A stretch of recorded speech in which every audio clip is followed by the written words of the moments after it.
Fala galera, belezinha? Professor Felipe Rossi aqui. Hoje eu vim esclarecer um ponto interessante sobre o julgado do STJ acerca do rol taxativo.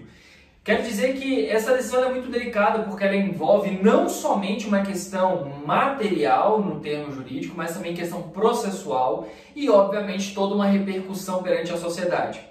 De pronto eu quero esclarecer que nós vamos abordar a ideia processual, o mérito daquela discussão e, por conseguinte, eu vou dar também a minha opinião acerca do assunto, ok?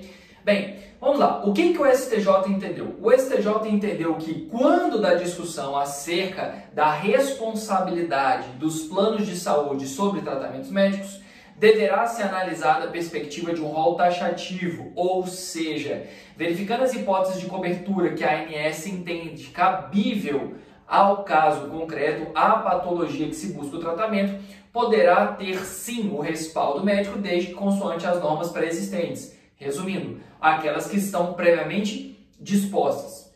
Só que o STJ trouxe ali um nuance, a ideia da mitigação, uma flexibilização, ou seja, existe um rol taxativo com possibilidade de flexibilizar essa norma em alguns casos. Casos esses que denotam algumas circunstâncias, alguns preenchimentos de requisitos para tal hipótese.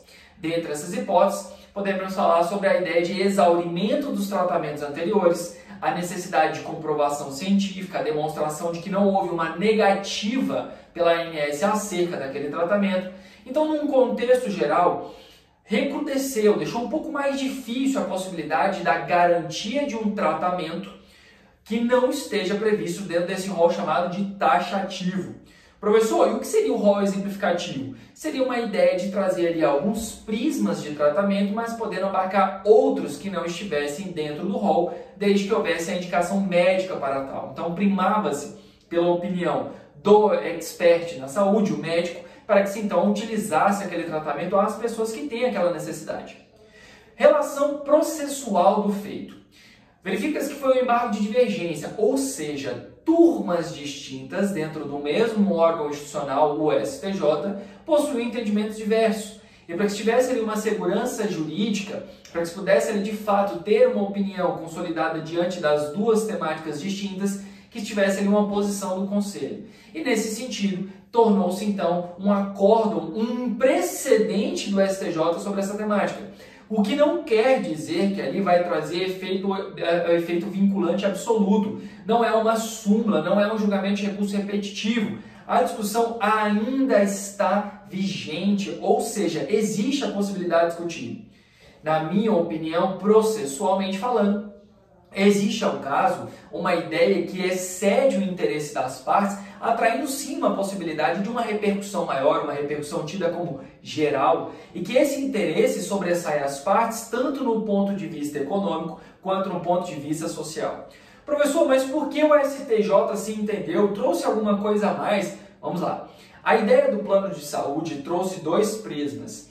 Primeiro, a ideia que foi defendida pelo ministro Felipe Salomão e outro da ministra Nancy Andrighi, dizendo o seguinte: o Dr. Felipe Salomão dizia o seguinte, que na oportunidade, quando verificados os preços do plano de saúde, essa farta obrigação pelo rol exemplificativo tornaria esse serviço mais caro. De outro lado, a ministra Nancy Andrighi dizia que, verificando já essa hipossuficiência, essa fragilidade do consumidor e essa busca que se teve com os planos de saúde mais recente em razão da pandemia, onerava-os ainda mais, que contratavam justamente esperando que, quando da necessidade de uso, estivessem ali protegidos, abarcados por aquele direito, por aquele seguro de saúde. Bem, o que prevaleceu então foi a ideia do ministro Felipe Salomão, com essa flexibilização, onde seria possível, além dessa garantia do tratamento, com esses preceitos mais rígidos, também haveria a possibilidade da manifestação das partes, ou seja, mediante um contrato, que se tivesse ali um adeno, uma cláusula, uma possibilidade de, cobrando um pouquinho mais, um aditivo, uma taxa a mais, para que se pudesse ampliar o rol.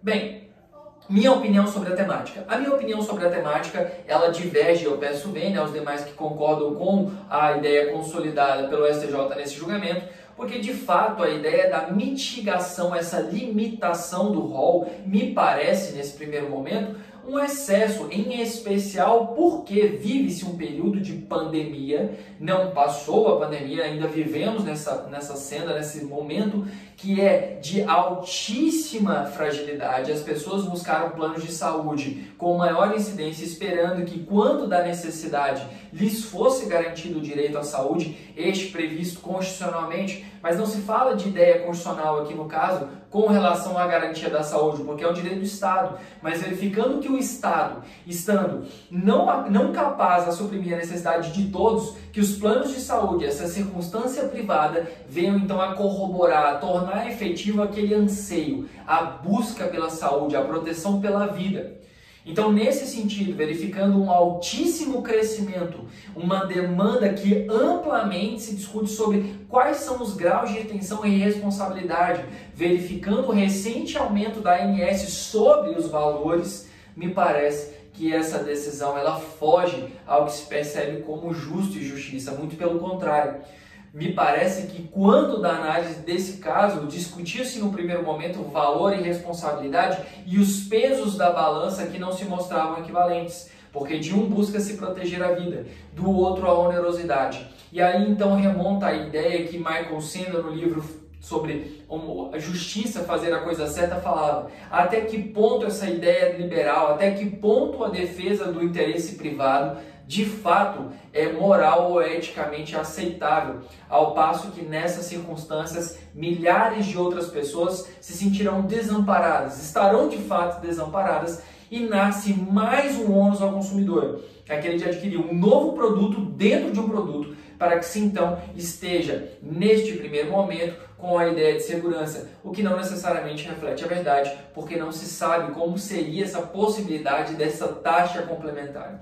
Então, meus caros, eu espero que esse vídeo tenha trazido, tenha apresentado uma elucidação geral, obviamente não é um exaurimento sobre a temática, no que tange à modalidade processual, entender que o embargo de divergência não vai trazer um efeito vinculante, um efeito que encerra essa discussão, mas de outro lado, trazendo também a possibilidade, perspectiva acerca da garantia constitucional e da proteção e da intervenção constitucional sobre a temática, sobre o prisma da defesa, do direito, da proteção do consumidor, e ao fim a opinião na qual tange-se, limita-se essa ideia do que é o justo na circunstância atual, que é justo para uma sociedade que hoje clama por um sistema de saúde que de fato seja suficiente para abarcar todos, que de fato clama por uma proteção não tão somente a questão patrimonial, mas a vida. Então é isso, até uma próxima, muito obrigado.